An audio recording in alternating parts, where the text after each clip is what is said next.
자, 23년 월가가 예상한 테슬라의 주당 순이익이 3.97달러였는데 실제로는 3.12달러밖에 안 나왔어요. 그런데요, 24년은 더 심각하다는 게 문제예요. 원래라면 이게 5.7달러가 컨센서스였는데 현재 월가 예상치는 3.14달러밖에 안 됩니다. 그러니까 거의 성장이 없다라고 보는 거예요. 심지어 모건 스탠리의 애덤 조나스는 아주 충격적인 보고서를 발표했습니다. 24년은 오히려 적자가 날 가능성도 있다. 끔찍하죠? 현재 주가는 그걸 반영해서인지 아주 예쁘게 내려가고 있어요. 이거 뭐 놀리는 것도 아니고 무슨 자로 끄는 거 마냥 진짜 예쁘게 내려가는 게 좀 킹받긴 한데, 더 킹받는 리포트도 있었습니다. 웰스파고에서는 테슬라 최악의 경우 44달러까지 내려간다는 말까지 나왔습니다. 야, 해도 진짜 너무하죠? 그래서 오늘 제가 준비한 건 이 비관적인 측면과 낙관적인 측면 둘 다 좀 균형 있게 조명을 하려고 합니다. 오늘 영상이 아마 많은 분들에게 도움이 될 거라고 생각합니다. 꼭 끝까지 봐주세요.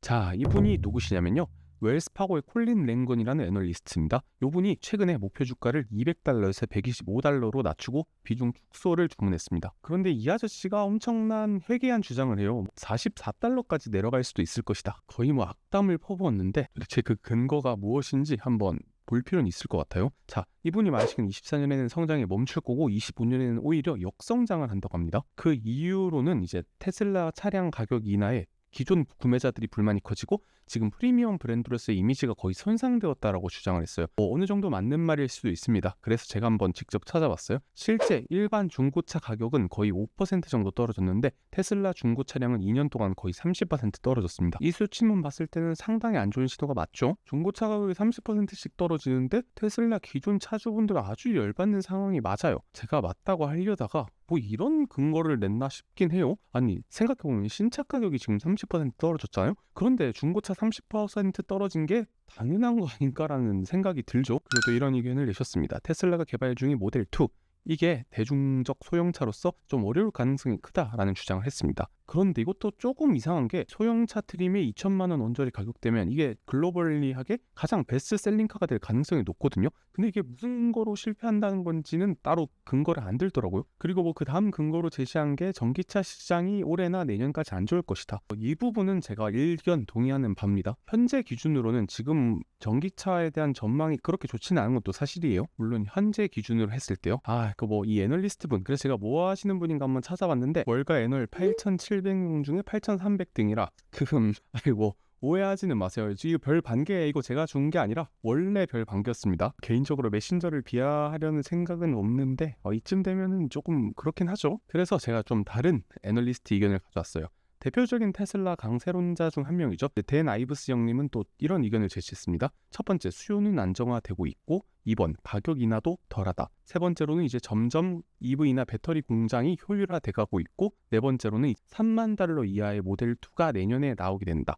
그다음 다섯 번째로는 AI 및 자율주행 성장 가능성 등을 생각했을 때 이 정도 가격이면 상당히 매력적인 가격대에 진입을 했다. 여러분이 보시기엔 어떻습니까? 저는 이 아이브스 형님과 상당히 뷰가 유사합니다. 특히 모델 2나 AI랑 자율주행, 거기다가 이제 로보틱스, 이런 부분들이 성공만 한다면 지금 주가는 사실 터무니없이 저평가입니다.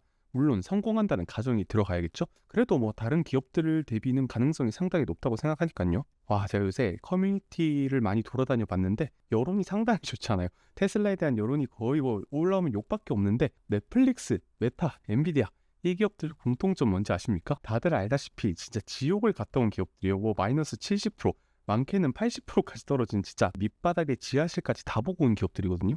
다들 아시는지 모르겠는데 이제 2020년 대하락장에 엔비디아가 뭐 거의 70% 넘게 빠졌었거든요. 자, 그때 엔비디아 별명이 뭐였냐면요, 개비디아였어요. 개비디아. 이때 반도체 이제 끝났다, 뭐 중국발 악재 터졌다, 뭐 맨날 뭐만 하면 악재가 쏟아져 나왔거든요. 커뮤니티에 개비디아 욕만 가득했습니다. 진짜 사이트 분위기 살벌했습니다. 그리고 2020년 6월 이때 코로나 끝나고 다른 주식들 엄청나게 폭등할 때 거의 1년 동안 횡보를 했어요, 엔비디아가. 이때 제 엔비디아 주식 처음으로 샀을 때거든요. 정확히 기억합니다. 지금 주가로 치면 한 120달러쯤 됐을 거예요. 그런데 거의 1년 동안 이 가격대 붙어있다 보니까 이 별명이 횡보디아였어요. 횡보디아. 허구한 날 횡보만 한다. 그래서 엄청나게 까였거든요, 이 엔비디아도. 저는 그 이후부터 엔비디아에 대한 영상을 올렸고 이 엔비디아의 말도 안 되는 기술력과 잠재력을 그래도 나름 좀 알아봤다고 생각을 하거든요. 근데 사실 이렇게까지 잘 될 줄은 몰랐긴 해요, 저도. 아니, 챗 GPT가 나올 줄 누가 알았겠습니까, 진짜. 그리고 뭐 넷플릭스나 메타 같은 경우도 마찬가지였어요. 주가가 폭락하게 되면 사람들이 상당히 예민해지고 날카로워집니다. 뭐 그럴 수 있다고 생각해요, 저는. 그리고 정말 과학인 게 테슬라도 새로운 별명을 획득했습니다. 아니, 이제 어떤 주식 커뮤니티를 가도 게슬라란 말밖에 안 보이고 일론 머스크 욕밖에 안 보입니다. 글쎄요, 제가 어디가 바닥일지 감히 예측하지는 못하겠어요, 저도. 그런데 기술적 해자와 압도적인 혁신을 가진 기업이라면 거의 대부분 공포에 담는 전략은 통했습니다. 아니, 야, 테슬라에 대해서 좀 균형 잡힌 관점에서 다룬다고 하지 않았냐? 물론 지금 테슬라에게 놓인 여러 가지 문제들이 있어요. 한번 읊어보겠습니다. 지금 뭐니 해도 가장 큰 문제는 전기차로의 전환이 상당히 늦어질 거라는 전망들이 속속들이 나오고 있어요. 지금 이 그래프의 파란색 선이 전기차의 매출 성장률입니다. 2017년부터 2021년, 22년까지는 진짜 말 그대로 엄청난 초고속 성장을 했던 게 사실이에요.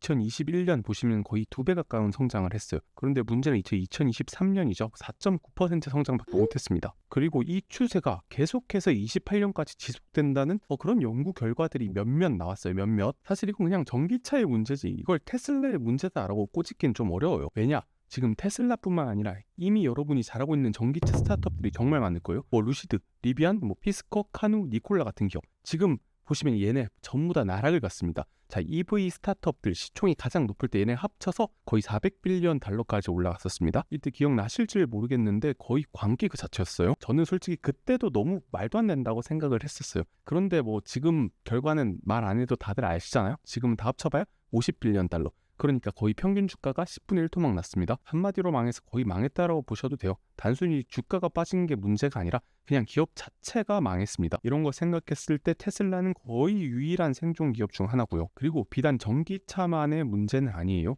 GM이나 포드 같은 대부분의 완성차 업체들도 지금 내연기관 이익으로 전기차 손해를 메우기 바빠요. 자, 그렇다면 이런 의문이 드실 겁니다. 자, 전기차 시장 왜 이렇게 안 좋아졌냐? 자, 여기는 세 가지 이유가 있어요. 첫 번째로 높은 금리입니다. 23년 4분기 기준 미국 신차 대출 이자율 몇 퍼센트인지 아십니까? 무려 7.5%예요. 2년 전에는 4.5%였는데 거의 2배 가까이 오른 상당히 부담스러운 금리입니다. 심지어 미국이 아닌 나라는 어떨까요? 더 매크로 상황이 안 좋으니까 비단 테슬라뿐 아니라 전 세계적으로 신차 구매력이 상당히 안 좋아져 있는 상황이라고 보시면 됩니다. 자, 그리고 두 번째 문제는 정책이에요. 세계 최대 전기차 판매 시장 어디일까요? 바로 중국입니다. 하지만 지금 중국이 구매자에게 직접 제공하는 보조금을 폐지했잖아요. 그 이후로 사실 소비가 많이 진작이 안 되고 있어요. 그리고 세 번째 문제, 이것도 좀 큽니다. 중국 전기차들이 좀 너무 잘 나간다는 거예요.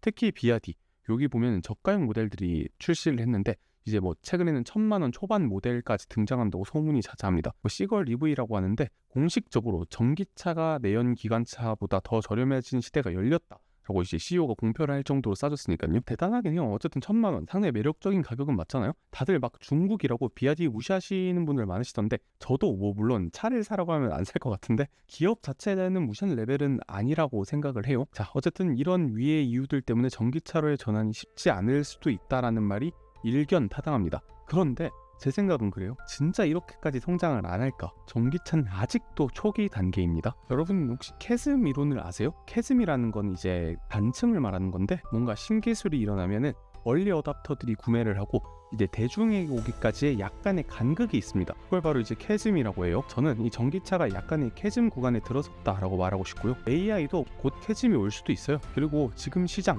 어디로 쏠리고 있나요, 돈이? AI로 쏠리고 있잖아요. 그런데 여기서 잘 생각해보면 AI가 발전한다라는 말은 곧 자율주행 역시 같이 발전한다는 말과 거의 동일한 말입니다. 그런데 지금 시장은 완전 별개의 것으로 보고 있어요. 이게 흔히들 실수를 많이 하는데 경영이랑 기술을 완전히 좀 분리된 관점에서 바라보는 그런 실수들이 자주 일어난단 말이에요. 물론 저도 뭐 100% 확신까지는 못하겠어요. 미래라는 게 어떻게 변할지 모르기 때문에. 하지만 제가 생각하는 가장 가능성 높은 미래는 인간이 운전을 하지 않아도 되는 정열적인 배기음에 흠뻑 빠진 그런 내연기관차를 타는 거 이제 로망이 되는 그런 미래에 베팅을 하고 싶고 더 가능성이 높다고 생각합니다. 여러분은 어떤 미래에 베팅을 하시나요? 생각보다 시청자 여러분들이 인사이트가 정말 많으시더라고요. 꼭 댓글로 좀 달아주시면 여러 사람들에게 도움이 되지 않을까 그렇게 생각해 봅니다.